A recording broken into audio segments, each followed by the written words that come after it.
Assalamualaikum warahmatullahi wabarakatuh. Bertemu lagi teman-teman di channel Nasrus Sunnah. Alhamdulillah. Baik teman-teman, tidak terlalu panjang di awal. Kita akan sama-sama saksikan satu video yang ini cukup mencengangkan bagi saya dan tentunya antum yang tidak percaya dengan dongeng khurafat. Kurang lebih ceritanya teman-teman, Bahar Smith menceritakan ada seorang waliullah yang jelas-jelas sudah meninggal dunia, akan tetapi dihidupkan kembali oleh Allah Azza wa Jalla karena doa seorang murid. Kemudian nanti di ujung video atau di pertengahan beliau menyebutkan Abu Bakar As-Siddiq dan Umar bin Khattab pernah diturunkan dari langit katanya teman-teman untuk menegur salah seorang, yaitu ketika salah menziarahi sebuah makam para wali yang harusnya katanya di sini secara adab harus mendahului makam ini dulu baru ke makam yang lain. Ini luar biasa. Dan yang sangat aneh bagi kita, cerita-cerita dusta dongeng khurafat seperti ini keluar dari lisan orang-orang yang disebut habaib, orang-orang yang dikatakan bersambung nasabnya sampai ke Rasulullah. Ini luar biasa teman-teman, bertentangan sekali dengan apa yang mereka akui selama ini sebagai seseorang yang nasabnya sampai ke Rasulullah. Harusnya antum siapapun di sana yang menganggap diri antum bernasab, nasabnya bersambung kepada Rasulullah, harusnya antum yang menjadi orang terdepan membela sunnah Nabi Muhammad SAW, bukan marah mengotorinya dengan cerita-cerita dusta atau statement-statement yang sangat merusak bagi akidah umat Islam. Baik teman-teman, kita saksikan videonya di sini. Salah satu mujaddid daripada Tariqah Ba'alawi yaitu Sayyidina Al-Faqih Al-Mugaddam. Mujaddid teman-teman. Faqih Al-Mugaddam Muhammad bin Ali Ba'alawi. Beliau seorang Ustadzil A'zam. Beliau seorang guru besar. Beliau Syekhus Syuyukhus Syariah, gurunya para guru-guru syariat. Gurunya para guru-guru syariat. Pedoman para ahli hakikat. Tajul a'immatil arifin. Beliau mahkota daripada ahli ma'rifat. Faqih Al-Mugaddam, kakeknya Segaf, wal Idrus, wal Habsyi, wal Attas, wal Jufri, dan para habaib-habaib lainnya. Faqih Al-Mugaddam Muhammad bin Ali Ba'alawi, yang dimana salah satu daripada keramat beliau yang ditulis dalam kitab Al-Mawahib Al-Qudusiyah dijelaskan bahwasanya Faqih Al-Mugaddam Muhammad bin Ali Ba'alawi ketika itu beliau ingin pergi menemui guru fikihnya. Ketika beliau ingin menemui guru fikihnya, butuh waktu perjalanan 3 hari. Ketika beliau sampai ternyata guru fikihnya sudah meninggal. Akhirnya beliau pergi ke masjid. Ketika beliau pergi ke masjid, beliau bermunajat kepada Allah. Akhirnya gurunya yang berada dalam kubur, gurunya yang sudah dikubur, gurunya bangun dari kubur dan duduk bersama Faqih Al-Mugaddam. Subhanallah. Beliau minta kepada Allah agar gurunya dikembalikan ruhnya agar hidup lagi, dan beliau pun gurunya hidup lagi, duduk di depan Faqih Al-Mugaddam. Faqih Al-Mugaddam berkata, "Wahai guruku, apa yang diinginkan penghuni barzah?" Dikatakan sama gurunya, "Kami penghuni barzah menginginkan engkau sebagai imam, sebagaimana penduduk bumi dan penghuni bumi menginginkan engkau sebagai imam." Jelas teman-teman, kita tanggapi dulu sedikit. Dengan jelas beliau mengatakan di sini seorang murid yaitu menzarahi makam seorang wali yang sekaligus adalah gurunya, kemudian bergegas ke masjid untuk memohon kepada Allah Azza wa Jalla agar Allah hidupkan kembali gurunya, dan ternyata Allah Azza wa Jalla kembalikan lagi ruhnya dan dihidupkan kembali, dibangkitkan lagi dari kuburannya, kemudian bertemu dengan murid tersebut dan katanya di situ berdialog. Apa yang diinginkan oleh para penghuni barzakh, wahai guruku?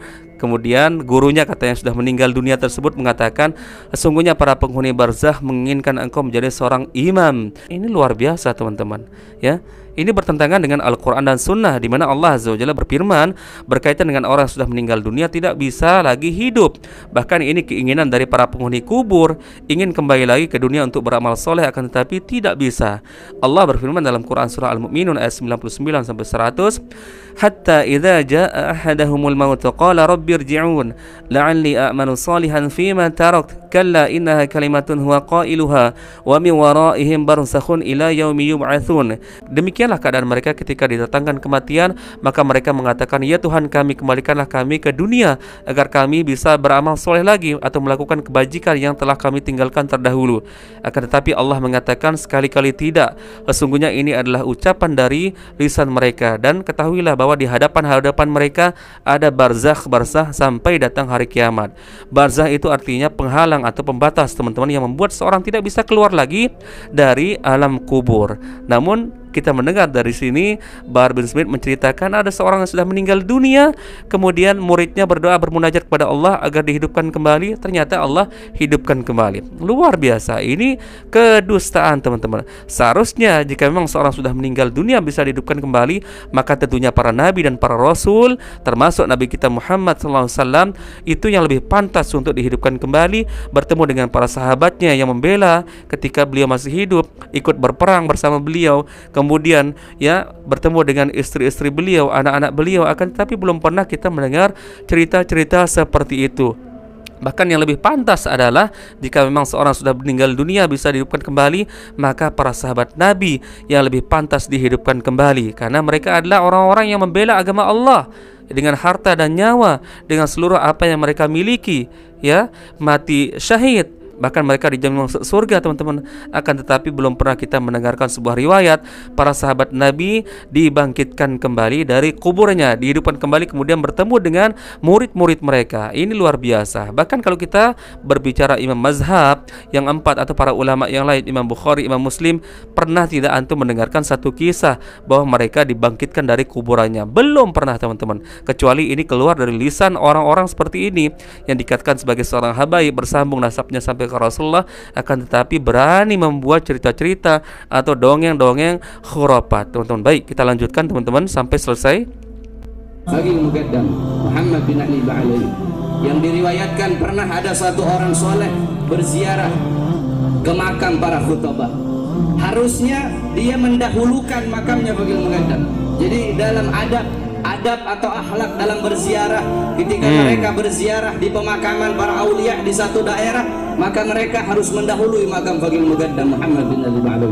Seperti contoh kalau kita di Jakarta, kita harus mendahului ziarah ke Habib Hussein bin Abu Bakar Ali Idrus Luar Batang, baru ziarah ke Habib yang lain. Kalau ke Bogor, ziarah ke Habib Abdullah bin Muhsin Alatos Keramat Empang, baru ziarah ke Habib yang lain. Nah, ini orang soleh, dia ziarah, dia mengakhirkan Bagi Muqaddam.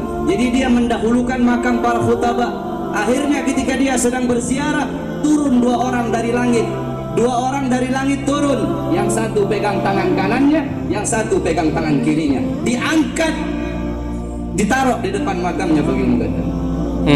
Ini orang soleh gemetaran karena dua orang ini turun dari langit. Yang satu pegang tangan kanannya, yang satu pegang tangan kirinya, diangkat, ditaruh di depan makamnya Bagi Muqaddam. Dan dua orang tersebut berkata, kalau kau mau ziarah, dahulukan ziarah kepada Bagi Muqaddam. Ditanya sama ini orang soleh, engkau siapa? Sebelah kanannya ditanya, engkau siapa? Dijawab, anak Abu Bakar As-Siddiq. Subhanallah, Abu Bakar. Engkau siapa? Anak Umar bin Khattab. Umar bin Khattab, ya Allah. Bagi Muqaddam Muhammad bin Ali Ba'alai, beliau adalah salah satu daripada imam Thariqah Ba'alai. Jelas teman-teman, antum tadi sudah mendengar, yaitu orang yang salah berziarah ke makam tersebut, yang seharusnya katanya secara adab harus mendahului makam ini dulu, baru makam yang lain. Kemudian Allah turunkan Abu Bakar dan Umar untuk menegurnya, dan dibawalah orang soleh tersebut yang berziarah itu ke makam Al-Faqih Al-Muqaddam tersebut. Kemudian orang tersebut bertanya, siapa engkau? Yang di sebelah kanannya mengatakan, aku adalah Abu Bakar, dan sebelah kirinya adalah Umar bin Khattab. Ini luar biasa teman-teman, dongeng benar-benar kedustaan dan benar-benar dongeng khurafat asli teman-teman. Ya, dari sisi mana kita harus membenarkan cerita-cerita seperti ini, meskipun ini diceritakan oleh mereka yang katanya bernasab sampai ke Rasulullah SAW. Tidak boleh antum terima teman-teman, karena ini jelas sebuah kedustaan teman-teman.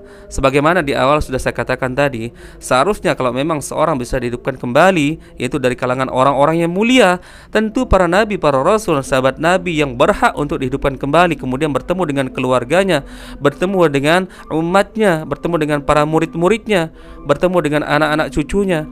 Akan tetapi belum pernah kita mendengarkan teman-teman dalil satupun dari ayat Al-Quran, hadis, ataupun keterangan dari para ulama, melainkan dari kalangan-kalangan sufi, dari kalangan-kalangan para habaib ini yang menyebut dirinya bersambung nasabnya ke Rasulullah SAW. Belum pernah kita mendengarkan satu riwayat dari Imam Bukhari, Imam Syafi'i, dari kitab-kitab mereka yang terkenal. Belum pernah teman-teman.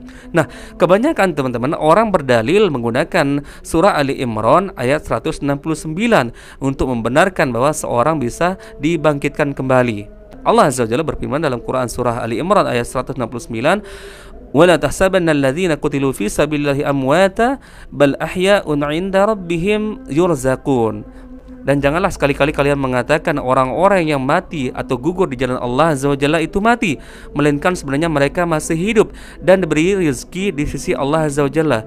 Ketahuilah teman-teman, kalau ada orang menggunakan dalil ini, firman Allah ini, surah Ali Imran ayat 169 sebagai dalil untuk membenarkan sebuah khurafat, apalagi mengatakan ada seorang wali Allah sudah meninggal dunia kemudian dihidupkan kembali, ini tidak tepat teman-teman. Karena ayat Al-Quran ini, surah Ali Imran ini 169, ini berkaitan dengan para syuhada, itu orang-orang yang mati syahid. Maka dijelaskan dalam sebuah tafsir tentang ayat tersebut, yaitu ruh orang-orang yang sudah mati syahid ini berada dalam perut burung yang berwarna hijau. Kemudian ruh-ruh ini teman-teman dibawa berterbangan di dalam surga. Maka katanya di tafsir tersebut, datanglah Allah Azza wa Jalla mengatakan kepada ruh-ruh tersebut, apa permintaan kalian? Maka dikatakan oleh ruh-ruh tersebut, apalagi yang kami minta wahai Allah, karena sesungguhnya kami sudah bebas berkeliaran di dalam surga ini. Artinya ruh tersebut menyatakan bahwa ini sudah merupakan suatu kenikmatan lagi ya Allah, lalu apalagi yang kami minta? Maka Allah Azza wa Jalla mengulangi perkataannya tersebut sampai ketiga kali. Maka ruh-ruh tersebut menjawab, jika memang kami boleh meminta ya Allah, maka kembalikanlah ruh kami ke dalam jasad kami, kemudian kami bisa kembali ke dunia untuk berperang membela agamamu ya Allah, kemudian kami mati syahid, mati terbunuh. Ini yang diinginkan oleh roh-roh tersebut. Jadi tidak tepat ketika ayat ini digunakan sebagai pembenaran bahwa karamat seorang wali yang sudah meninggal dunia bisa hidup kembali, teman-teman. Bukan, ini salah. Ini firman Allah ini berkaitan dengan para syuhada, orang-orang yang mati syahid. Dan teman-teman, terbukti dari lanjutan tafsir ayat ini, yaitu diceritakan seorang sahabat Nabi yang bernama Jabir bin Abdullah, ketika menceritakan ayahnya yang telah meninggal dunia dari perang Uhud, mati syahid, beliau sangat bersedih teman-teman. Kemudian Rasulullah mengatakan, untuk apa engkau bersedih? Ketahuilah bahwa ayahmu sedang dinaungi oleh sayap-sayap para malaikat dan diangkat ke langit. Ini tafsiran dari ayat tersebut teman-teman, surah Ali Imran ayat 169. Bukan digiring kepada pembenaran khurafat atau cerita-cerita dongeng yang membenarkan seorang waliullah sudah meninggal dunia kemudian dihidupkan kembali. Ini salah alamat teman-teman. Ayat ini bercerita tentang orang-orang yang mati syahid, orang-orang yang gugur di jalan Allah Azza wa Jalla, yang membela agama Allah. Sekali lagi teman-teman silahkan buka, yaitu ayatnya Quran surah Ali Imran ayat 169 yang berbunyi, wala tahsabanna alladzina qutilu fi sabilillahi amwata bal ahya'un 'inda rabbihim yurzaqun. Janganlah kalian sekali-kali mengatakan orang-orang yang gugur di jalan Allah yaitu mati. Ketahuilah bahwa mereka tetap hidup dan diberikan rezeki di sisi Allah Azza wa Jalla. Kemudian tadi sudah saya jelaskan tafsirnya. Dan tentunya hidup yang dimaksud di sini teman-teman, hidup sesuai dengan alamnya yang sekarang, yaitu di alam barzakh. Bukan hidup selayaknya seperti orang hidup di dunia. Jangan samakan ketika Allah menyebutkan hidup lalu disamakan dengan hidup ketika di dunia. Ini tidak sama teman-teman, tidak sama teman-teman.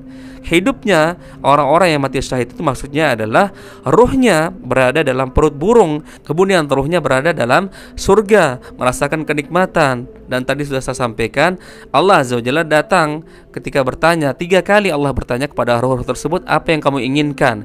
Maka roh tersebut mengatakan, jika memang kami boleh minta, maka kembalikan roh kami ke dalam jasad kami, kemudian kami kembali ke dunia untuk berperang membela agamamu ya Allah, kemudian kami mati syahid. Ini tafsiran dari surah Ali Imran ayat 169. Bukan digiring sebagai pembenaran khurafat, dongeng-dongeng, apalagi membenarkan seorang yang sudah meninggal dunia bisa hidup kembali. Luar biasa, ini dongeng kedustaan teman-teman. Dan sekali lagi, kalau memang seorang sudah meninggal dunia dari kalangan orang-orang mulia bisa dihidupkan kembali oleh Allah, maka tentunya Allah akan lebih mendahului para nabi dan para rasul dan para sahabat nabi yang jelas-jelas dijamin masuk surga. Akan tetapi cerita-cerita seperti ini tidak pernah kita mendengarkan dari satu riwayat pun teman-teman, kecuali dari kalangan mereka yang disebut sebagai seorang sufi atau orang-orang yang mengaku habaib keturunan Nabi Muhammad SAW. Luar biasa ya teman-teman. Barakallahu fikum. Semoga ini menjadi wawasan bagi kita teman-teman untuk berhati-hati ketika menjadikan seorang sebagai rujukan dalam mengambil ilmu agama kita. Semoga video ini bermanfaat. Bertemu lagi teman-teman di video berikutnya. Assalamualaikum warahmatullahi wabarakatuh.